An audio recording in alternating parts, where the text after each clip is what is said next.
So there's a trend that's growing now, and it's around uh, gated or ungated content. Like there's a debate where the people from some years ago, they're saying, well, the best way to generate leads is to gate everything. But then you have another side or another audience um, who debate that, and they say, hey, the less you gate and the more value you put out there, the higher the likelihood of people who have greater intent would come and want to consume your offerings in the first place. There is there is a certain level of I don't think inflation's the word, but you have to give a lot more now in order to get leads generated and to get clients and to get people to pay than you did before.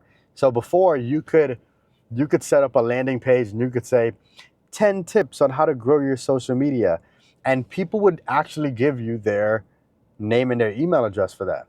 Now, because of so many content creators and because of the fact that you could find almost anything on YouTube and social media, that's not a strong enough hook. There's not enough value in there for them to give their personal email address, much less a valid one. So you have to have a lot of value in order for people to give their information and for you to have a lead generated. But at the same time, that comes with them having a relative perception of what the value is behind a gate versus what they see in front of it. So I was listening to man, I forgot his name, but he has a 1.5 hour course, like outline and overview on YouTube. Like it's an hour and a half on YouTube. So he's sitting there sharing valuable content.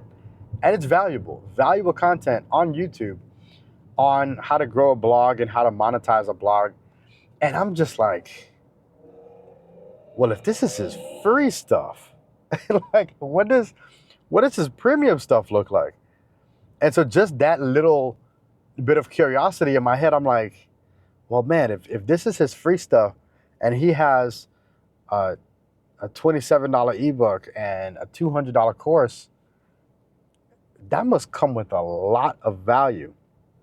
So my perception on what's behind the paywall or what's behind the gate is far greater because of what he has put out before the gate. So if you're salesperson, entrepreneur, and you're wondering, well, should I gate everything or um, should I put out more ungated content and increase the value of my gated content? I would tell you to do the latter, because I mean trends nowadays are showing that that's really the only route you can take.